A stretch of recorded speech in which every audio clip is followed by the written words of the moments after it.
APK 我已经放在电脑里面。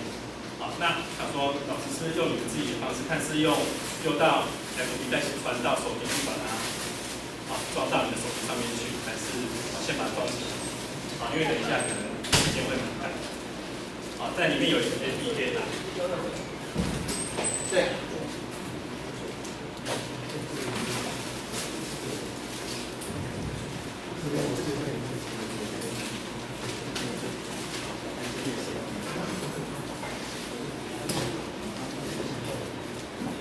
这边有一个那个有写 HMI Design 点 APK， 在你们桌面那个档案。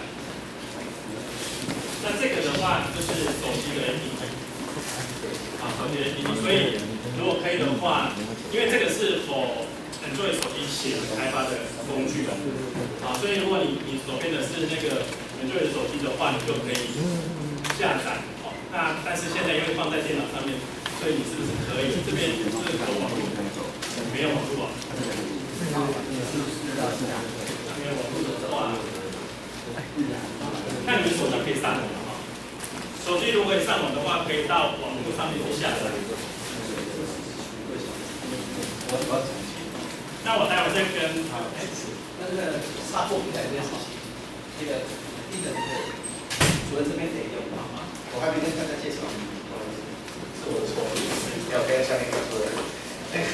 高兴跟各位先进伙伴介绍一下，今天下午的讲师我是请到远东科大杨希凯博士，远东科大自动化系的系主任杨博士来给我们上课杨博士，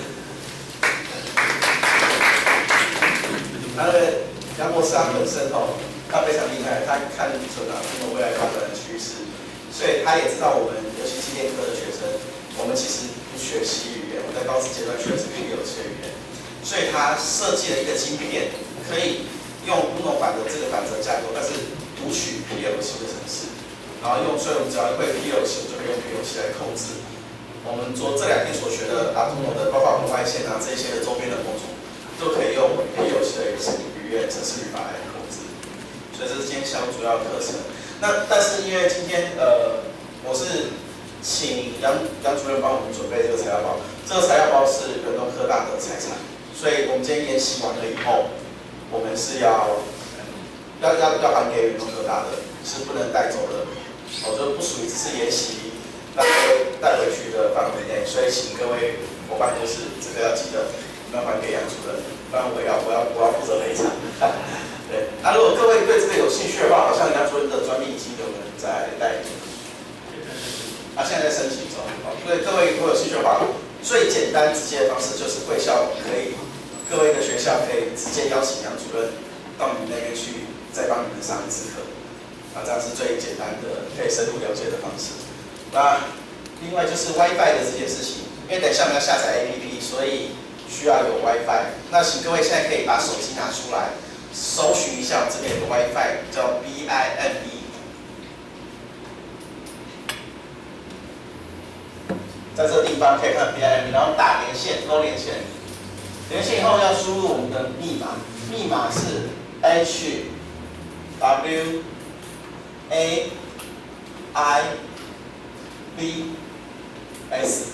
再重复一次，我写在黑板上，密码是 HWAIB， 这个字串要重复2次，这是无尾农工的简称。其实这个密码在无尾农工大部分的 WiFi 都可以接，然后就要重复2次。然后请各位老师先确定各位已经连到我们 WiFi 的主机在隔着这个墙的后面，所以应该讯号还有4格以上。对，请各位老师先确定你的 WiFi 是没问题的，而且可以到你的那个 Google Play 商店里面，因为等一下我们就要下载 APP 了。是在 Google Play 上面？是没有，要放到上面，因为这个都还是在开发啦，所以我们是放在 Google 的硬件里面。好，那怎么下载？等一下请杨主任跟我们说。那你说我问你可以带起来吗？一下我施工可能音量会开一点，主要是可以带起来。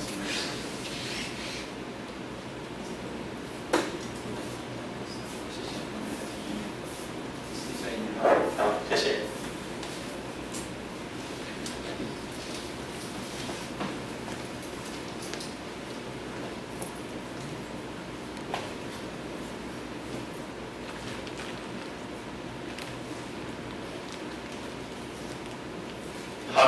那个下载我们等一下再做没有关系，我们就先做一个简单的介绍。各位老师、各位先进，大家午安。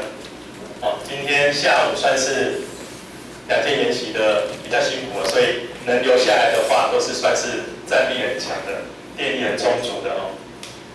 那下午要跟各位介绍的就是，其实这个题目我后来看了网络才知道，因为徐主任一直没有给我那个 schedule 出来，然后到最后还是没有 schedule， 后来我去网络上面找。那这个 schedule 它的课程是跟 SFC 有关，那事实上我们 SFC 目前正在测试而已，它竟然先把这个先公布出来了。我们 SFC 是其实我们现在这个我们把最重点是我们把 PLC 就是跟 Arduino 把它整合在一起，用 Arduino 的硬体然后去开发PLC 的kernel放到里面去，把它的 boot 换掉，把 Arduino 的 boot 换掉。所以 Arduino 的硬体完全都是相容，但是它完全已经不是 Arduino 的软体了。那台 kernel 就是一台 PLC 的 kernel。所以目前支援的话，它是支援 IL， 就是指令清单的书写方式，还有阶梯图 A 的方式。但是 SFC 的指令呢，已经也支援了，所以你也可以用阶梯图去开发你用 SFC 去架构出来的东西。那我是远东科大自动化控制系，可能在座有的老师还不是很清楚吧？不晓得哈。好，容我花1分钟跟各位介绍一下远东科大。远东科大是我们号称是台湾最有创意的科技大学。为什么这样讲？因为我们学校推3创教育，就是创意、创新跟创业这3个。那为什么我们说这3个是全国最有创意的呢？因为我们这3个特色里面，我们的绩效都非常好。第一个是创意，当然最容易记得就是它是离南科最近的科技大学了，离南科最近的科技大学。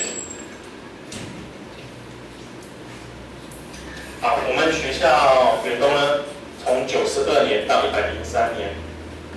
学校专利核准数呢是连续12年都是全国第一的，所以我们学校是从专利开始启发出来，然后呢拿这些专利呢去做一些创业的竞赛，那像这个是去年单单创业竞赛参加教育科技部的创业竞赛就拿到了300多万的奖金，那更受大家瞩目的就是龙腾竞赛，应该很多老师也听过。它是全国奖金最高的创业竞赛。那我们学校拿过好几次首奖，200万的，第2名拿过，第3名拿过，就是1、2、3名通通拿过。这几年来已经累计了700多万的奖金。那今年呢？这是今年的，又是拿到首奖200万。所以我们就是号称说是3创科大，我们的目标是这个，但是不是说只是讲而已，我们是学校是真的去做的。那让各位老师先大概知道一下远东科大。那另外一点就是，我们学校也是全国天下他去做全国的校长去做问卷，科大全国大学校长做问卷，我们学校是全国大学校长去评鉴里面去勾选里面前20名的。就是绩优的大学、卓越的大学前20名。那中间那位是技职师长，理事长。那这是我们学校，先让各位了解一下。那坐落就是在台南县，台南市的新市区，离那个南科很近。那接下来我介绍今天下午要介绍的内容。第一个部分是我要介绍 SPLC， 我们把它叫做 SPLC 啦。那前面是第1堂，那后面的话就是那个 APP 的设计，是第2个部分。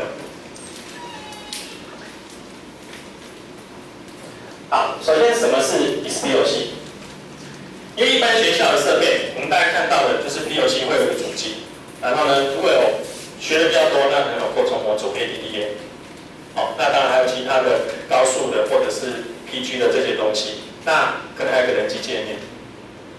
那这样一组下来，其实成本不少。因为，PLC 一台大概12000、11000。好，那 ADDA 模组可能6000到8000，两个就要1万多块。那再加上人机界面，那现在人机界面比较便宜一点了，但是如果你要比较有品牌的，还有彩色的，那可能也要接近万。好，所以这样加起来一组的话，可能3、4万是跑不掉。那你还不包括其他的那些硬体的 case。好，所以因为我们在学习的过程中发现说，学生教的过程，他上课 OK， 那数量机器的数量有时候不够，那更何况回去要去学的时候，自己要练习没有办法练习，这是我们比较常遇到的问题。那你要求他，你就要开放实验室，啊，那你对东西的维护其实也是很大的困难，啊，所以 SDLC 呢，就是说我们就直接在晶片上面做，做成 PLC。好，那为什么叫 SDLC？ 当初的想法就是它是要整合 AD， 把 AD 整合进去，然后呢整合 BIO， 把这些都整合进去，所以它是一个整合性的。然后其实我们在早期也设计了像 PID 控制、Fuzzy Control 一些控制法则要把它灌进去，所以他希望它是一个智慧的，然后它很小，smart， 所以取这几个字IS 就是一个。那当然我也可以讲说，它就是 PLC 啊，也是 PLC 嘛，就是 PLC 啊。因为很多我们出去介绍的时候，有的老师看到，这个不就是 Arduino？ 没错，它是 Arduino 的壳，但是呢，它本质上面就是一台 PLC。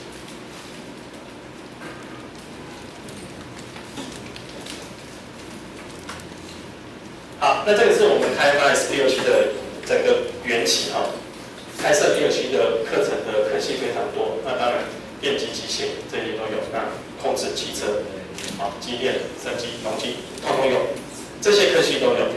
那刚才有讲一台 PLC， 这样一间实验室如果有30套去算，大概估一下，至少你电脑还不算，大概就要40万。40万，如果再加上电脑，那一间电脑一台3万块，30台就90万，那可能要将近150万。所以你一间30台设备的电脑，PLC 的要上课教室大概要花到150万。那一个是学生，那你有学生没办法练习，或者是我们在做学生在做，很多老师会想，做专题制作，做一做我就拿学校的 PLC 去做，做完之后展示完了就要拆了，因为回来又要上课。所以你东西没有办法保留，你的专题是没有办法保留的。所以这个都是我们去面对这个问题去开发的一个原因啊。那当然还有一些就是一些产学计划，我们学校有一些产学计划。那这些产学计划其实很多的程序都是用顺序控制的方式来做，但是有的动作不多，但是也不多，还是要花一台1万多块的 PLC， 其实不是很划算。所以如果有这样的工具来，对我们来说是很方便的。所以我们在1997年其实就已经开发了一个PLC的模拟软体。我们在1997年先开发模拟软体，就电脑上面可以模拟，在家里也可以去模拟。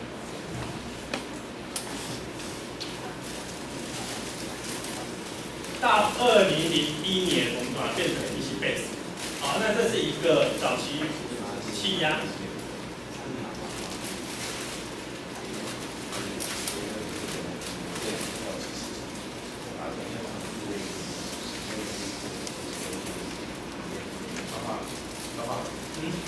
借用一下你的，借用一下我这个。那我在2001年就是去配合这是厂商的需求他开发一个 PC Base 的监控，所以就是用那个 PLC 核心包装起来去做一个监控，气压的监控。到接下来呢，在2004年，我们用一个德国的晶片，就这边小小的晶片，它叫 S742、S743，它本身是一台电脑，这么小块的电脑，那我们就去开发。所以这里面我们就开发了 PID 控制、模糊控制去做浮球，就是用 PLC 的架构去做浮球控制。所以这边左边这一块就是电路板，那最左边呢是单晶片的核心。2008年，这台是红格的控制器，红格叫8000啊，8000，它标榜叫做 PAC 可程式自动化控制器。好，那它是 PC base， 但是呢，它也可以放，它本身有支援 DOC 的 ISAGRAPH， 啊，就是 Open DOC。但是呢，我们是自己去开发，把核心用程式写进去，所以拿它这一台去做当做 DOC。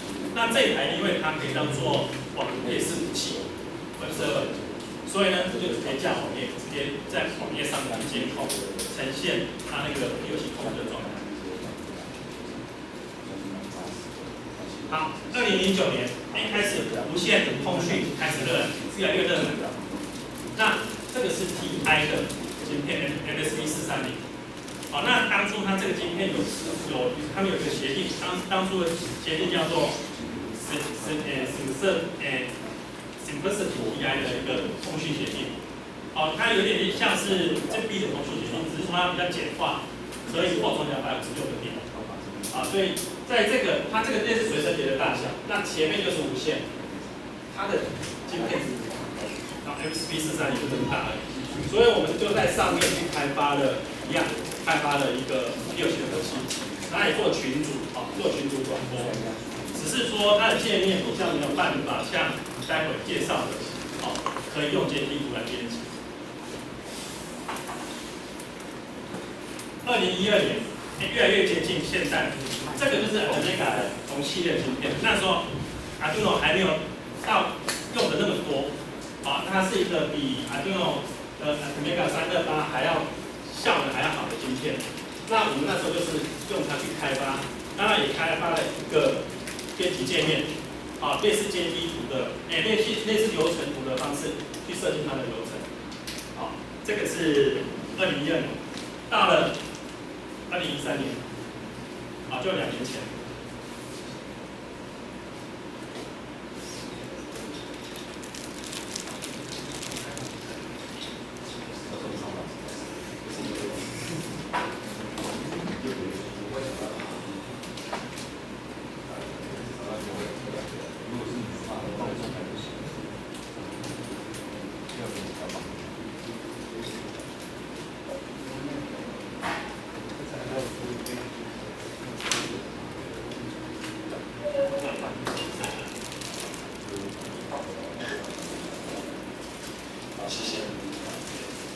好，那2013年呢？那时候那个 Arduino 非常热门，用的人很多。那我们当然我们开始也是拿它来做跟你们网上用的那个课程类似的用法。但是后来想到说，那我是不是可以把它变成 POC？ 没错，我们是拿它来当做 POC， 也在 Arduino 的 board 上面那个内层架 POC， 但是架的过程中发现出了一点问题，因为 Arduino 的 C 不是标准的 C。它有些东西没有办法支援，就是我们要做的事情它没有办法支援，必须回到最底层的IA 上面的系去开发。所以呢，不得已，其实我们当初也是希望直接架在 Arduino 的 board 上面。那如果架在上面的话，它可能其实就是 open source， 因为都看得到 source code。但是后来因为它真的是那个内层的 C 语言呢是不完全的。有些C++的地方，它资源还有一些结构的问题，它没有办法完整的资源，所以呢，就回到晶片本身，回到最底层的晶片，所以从晶片里面就直接去设计，然后就把 board 整个换掉。所以你们现在手上拿的板子其实是 Arduino 的板子，但是呢，我们那个晶片我们重新烧了我们自己开发的东西。所以这个是我们整个开发的过程。所以这边讲一下它的差异就是最重要的是 board， 其实最重要的就是它的 board。Arduino board 是大家都等于说是开放的，那我们是直接自己开发一个 POC 的kernel在里面，里面有一个启动的程式，还有一些 POC 的解译器，我们是直接把 POC 的解译器烧在里面去。那另外的就是设计语法我们的是阶梯图，它是C语言，顺序控制跟程式逻辑。那当然一个很重要就是它的接角是你可以自己指定，但是 POC 的话，我们已经内定了，因为 Arduino 呢它是只有12个 I/O，它14只脚，但是有2只脚是做通讯，所以只有16支 DIO，12支 DIO，所以我们就直接规划6个输入，6个输出。那6个 AD 我们也把它放进来，所以我们也开发了几个特殊的指令，跟30不一样，因为30的 AD 你要使用它的话，必须要用 BFF Brown 2的方式去做。那我们就直接用一个指令叫 AD， 它就直接把讯号读进来。那就价格来说，3年PLC 才在12000啊。那这个我们目前规划大概700块。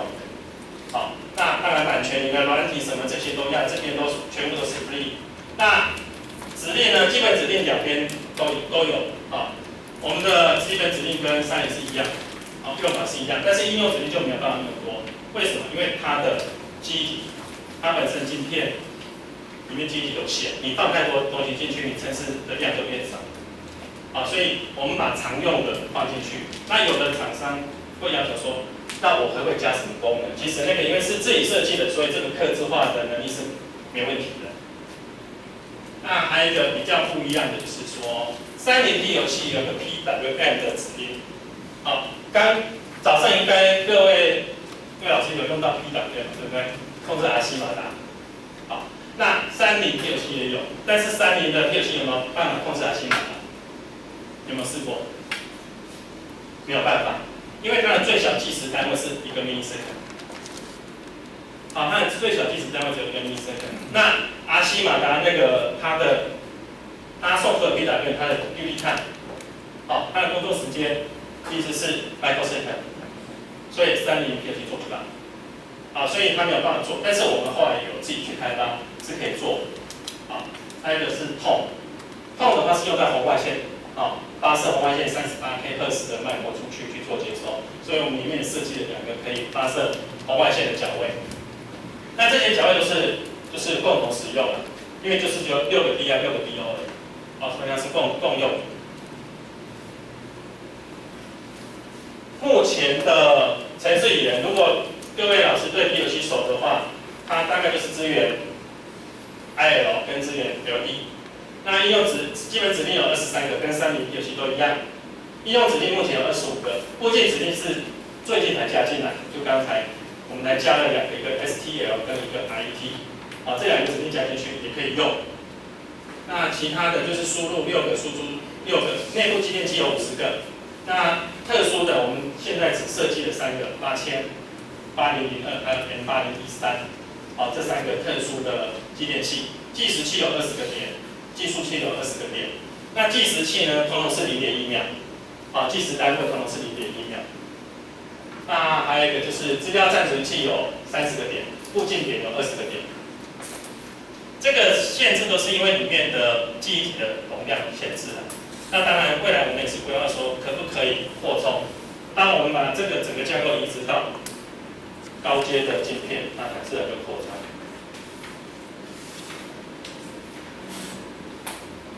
这里面有不一样的，就是特殊指令，用了一个 AD， 一个 PWM， 一个 TOM。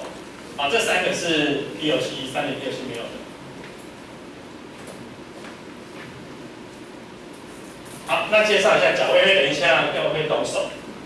脚位的话，最下面2只脚是通讯，串联通讯用的，所以我们不去动它。从第2只脚到第7就是规划 S0 到 S5， 然后 Y0 到 Y5就是从8到13，Y0 到 Y5，A0 到 A5 跟原来 Arduino 的 NM 是一样的。它能做什么事？这个是今年学生他用它去开发，也是开发的同学啦。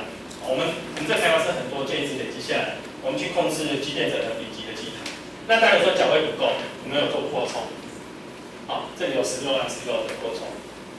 那扩充完之后，其实扩充的跟现在的kernel是不一样的，因为kernel都要改。所以可以用到机电整合。那自走车可以走迷宫，这个都可以做。家庭自动化，其实我比较想说把它用在这一方面，因为毕竟第一个脚位有限，第二个你说很多人问说，它防杂讯的能力怎么样？因为你在工厂里面 PLC 要抗杂讯，但是我们的目的它的硬体就是 Arduino 的规格嘛 ，Arduino 能看什么它就能看什么。对，这个我们目前是没有办法改，所以说我们是做一个 case 把它包装起来，好去做一些遮蔽。那目前以一个空的板子来说，就是这个样子。所以呢，我们如果把它用在一些家庭自动化，最近比较热门的一个主题，其实应该效用其实是蛮好的。那这个是做一些专题，因为我拿它去上课哦，让学生自己去想一些专题。像这里只有一个升降机，但是它也是3层楼，但是比较少，哦，接点比较没那么多。那拿它去做，同学拿那个遥控车去改装，然后用蓝牙去控制前进后退，然后加速减速，这都可以做。然后刚才后面摆了一个太阳眼镜，好，遇到光，那个太阳就那个墨镜就掉下来。那到室内暗了，眼睛就搭起来，然后就可以看得到。那这个是蓝牙，这是支笔，好，这是都可以做的。好，那接着就说，那我要用它来做的话，需要准备什么东西？第一个就是控制的板子。那控制的板子，各位老师手边都有了，我们把它叫做 SDOC，Uno， 就是 Uno。另外一个小小的，就是那个 demo 的，是小小的，就是 Nano 的 PLC， 但是我们把它也是改了，叫 Lite， 轻型的微小型的一个 Lite。那需要的工具呢，就是编辑器，今天会用到一个是编辑器，那老师的桌面上都已经放上去，不用安装执行版就可以了。另外一个就是必须要请老师去下载的，或是等一下你的电脑桌面传上去再。到你的 Facebook 再download下来就可以了，就是一个 APP 的档案。那如果说你手边要寻找的话，你直接在 Google 里面打 SDOC 应该就可以找得到了，因为我们那个部落格已经有4万多人上去看过了，所以你直接电脑如果可以上网直接打 Google 打 SDOC 搜寻，就可以看到一个微粒自动化的那个部落格。安装好的。所以它不用安装。里面部落格的网络资源去连到 Google 的硬碟里面，我们放了一些东西一个就是 APP 的编译器一个 APP 的，所以如果你要下载，也可以直接透过这个管道去下载一个 APK 档。那另外呢就是编辑器那个编辑器 Editor， 另外还有一个就是 SDOC 的 DLL。那这个是什么？因为我们要做电脑监控以前 PLC。对老师说，如果要做专题，可能要做 PLC 跟电脑做图形监控。那这个是2个通讯线，还要写一些通讯协定。那我们有开发一个 DLL， 就是说让我们这个小的 PLC 跟电脑之间连线，这一行指令就做完了，就连起来了。然后控制哪个接点或读取哪个接点状态就可以做。但是这个因为不在今天的主题里面，所以我就不讲。另外这个也是更重要的。就是我们的kernel是可以更新的，就是说好，今天假设我们要新增的什么功能，或者里面发现有个 bug， 那东西就有可能去更新。我们把更新的档案放在这边，那我们透过桌面上的工具可以直接做任意的更新，就让你随时有一个最新的一个版本。那我现在是请老师跟着操作就是怎么去操作这个也是PLC。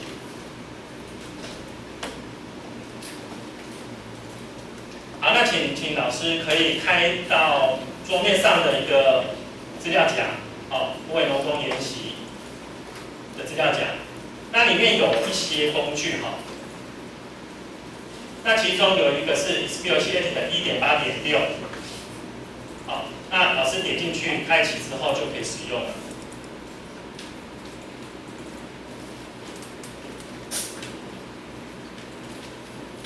就这个界面视窗。在桌面有一个 SPLC Editor 1.8.6。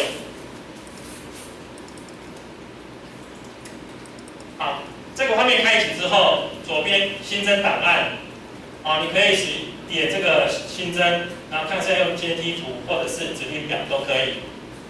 好，那假设习惯用阶梯图，就按确定，就出现阶梯图的编辑画面。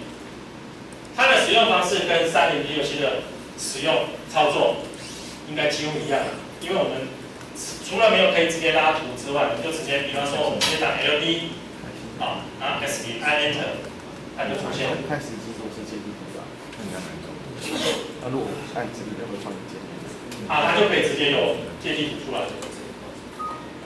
好，假设输出一个接点 Alt Y0， 那你就后面直接打 Alt Y0， 它就接起来了。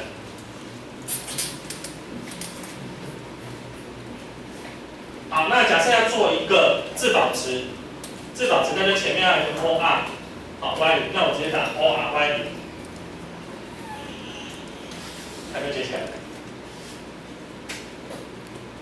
好，所以这个其实就跟30P6C操作一样。那再做一个停止，那前面加一个，这边加一个 ANI S1， 就接起来了。所以 S0 Y0 啊这边好启动停止，然后并点自保值后面输出。所以这样就做完，程式这样就做完，你不用再做转换。接着下一步就是要烧到你的 P6C 里面去。好，那到这边老师跟得上吗？哎，那个这边麻烦一下，你跟不上的举一下，因为我今天有好几位老师一起过来，啊，他们可以协助，因为有的人P6C不熟，或者是。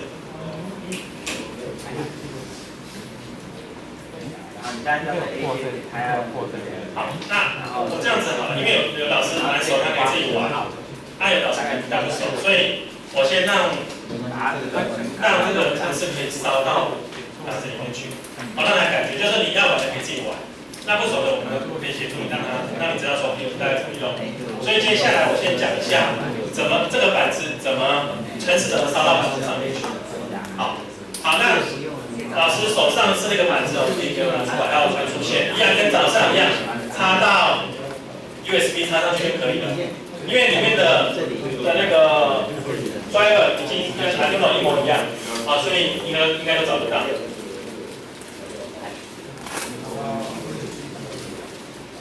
来，你现在过来一个板子给我。啊？板子。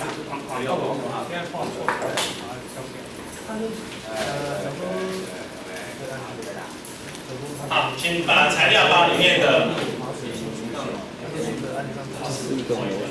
这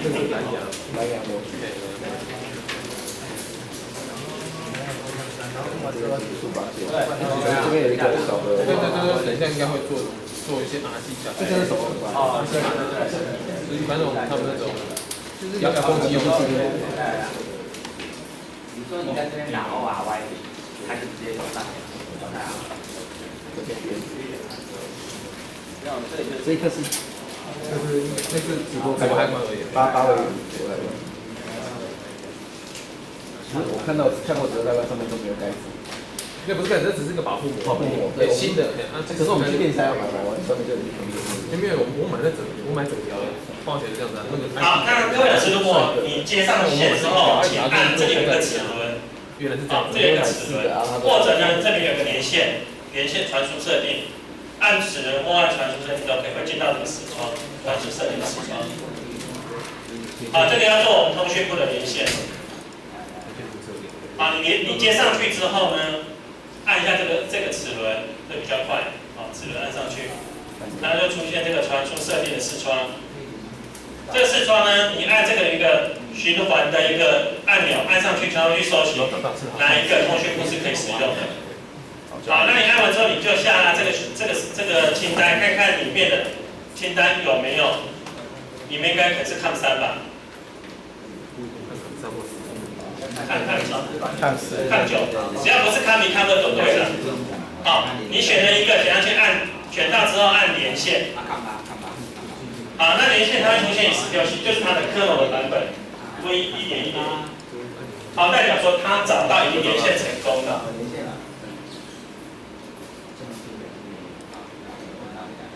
好，连线成功之后，你直接按那个叉叉，右上角这个叉叉就好了。但是 IP 都不改它。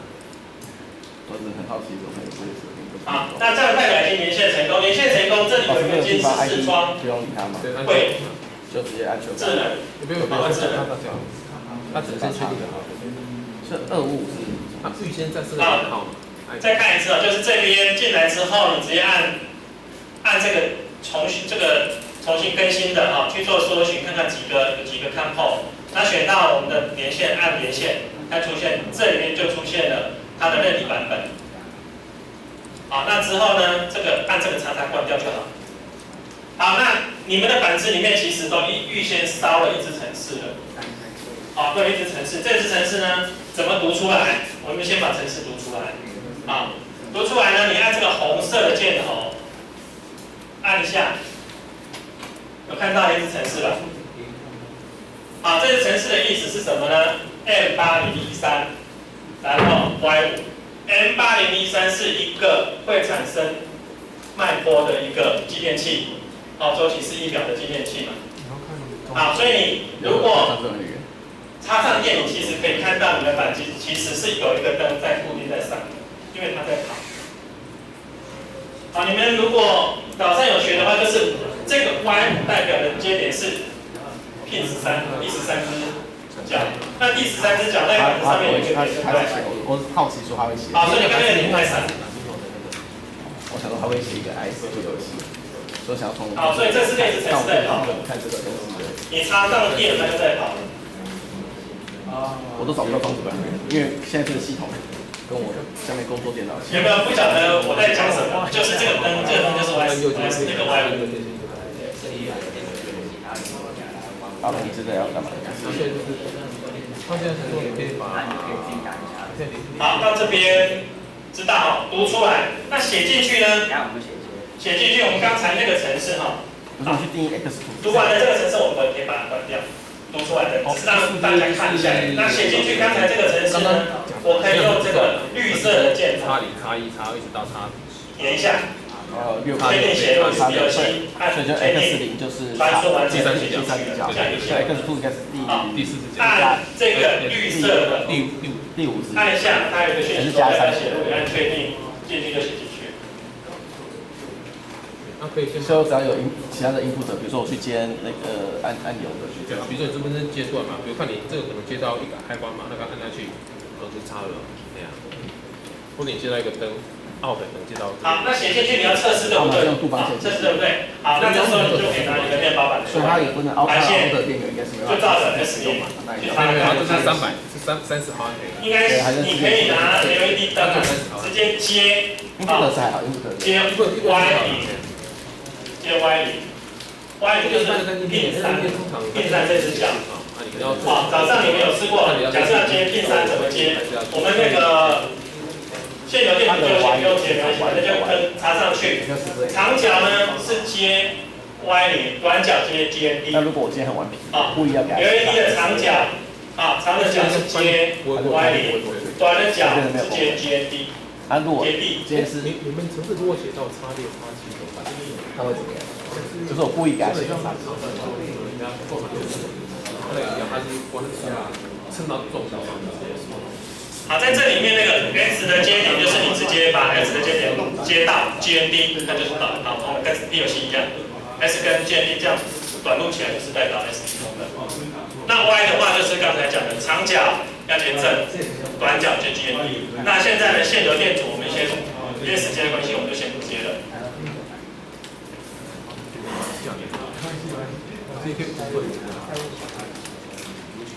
这种应该简单哦。所以它是灯会有灯。如果说程式不熟的话，那个范例档也放在桌面了嘛，所以你也可以读到那个范例。然后它里面因为它是薄了。好，那大家在试的时候，有时候会不知道对不对？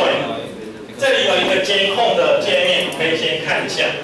这里有一个格子的是说，这里有一个格子，这里这个地方监控，那各位点上去之后，就可以知道你现在接点的状态。就可以知道你接点的状态。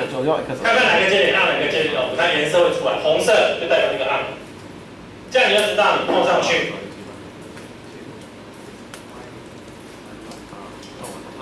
不是有风线吗？可以啊，有。没有，我这条时间就可以。因为我只要打去旁边去。好，比方说我现在把 GAD 来到 S0插上去，这个就亮。好，插第二个就停了，第三、第四它可以一直跑。好，插到 S5。好，所以你可以透过这个界面去看看你现在 PLC 内部的接点到底通了没有。好，意思就是说，假设你没有接 LED 灯，你都可以去检查你的接点对不对？像比如说你是用插零嘛，插零是第三次键，要直接接50，不用接零啊，它跟六一样。零也是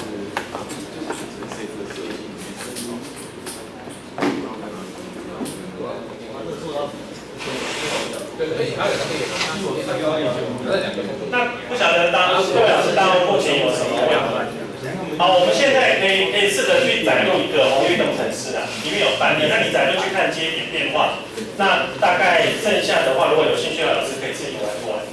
好，那老师到这边可以看一下，这边有一个开启，好，就从这边开启。在范例里面我已经放了11个范例，那其中有一个就是 SMC。里面有个闪5次，就是那个灯会闪烁3、5次，用 SMC 写的。好，我把它开启给各位老师看一下。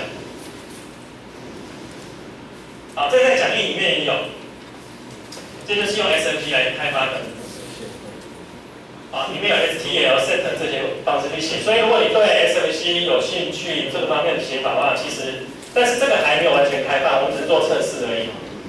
好，如果说测试完如果有问题，也可以跟我们讲，我们可以很快就去修正。那另外，开启这边红绿灯的话，就是一个红绿灯的程式。在第八个程式。好，这是个红绿灯的程式。那我现在把它下载到板子里面去。好，写到板子里面去。那我现在不晓得对不对嘛？所以我到这边监控去看一下。那 S0按的时候，我们来试试看，它是不是就是可以正常的做红绿灯。好，那这边就是红绿灯，这边呢是 Y。2个灯 S0按，那计时器在跑，那绿灯闪完要看黄灯，看红灯。可是我现在也没有看。所以监控是没问题，所以你接了 LED， 其实就是红绿灯的程式了。我也没写进去，我没写。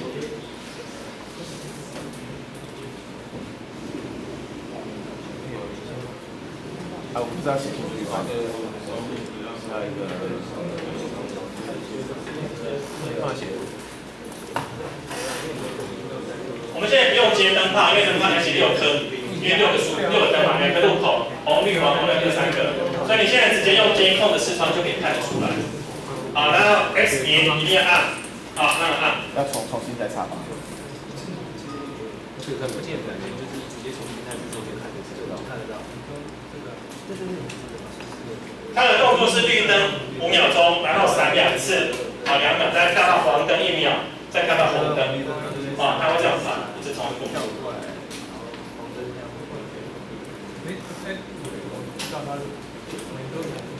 好，如果说你红绿灯有看出来的话，那接着要跟老师讲一下。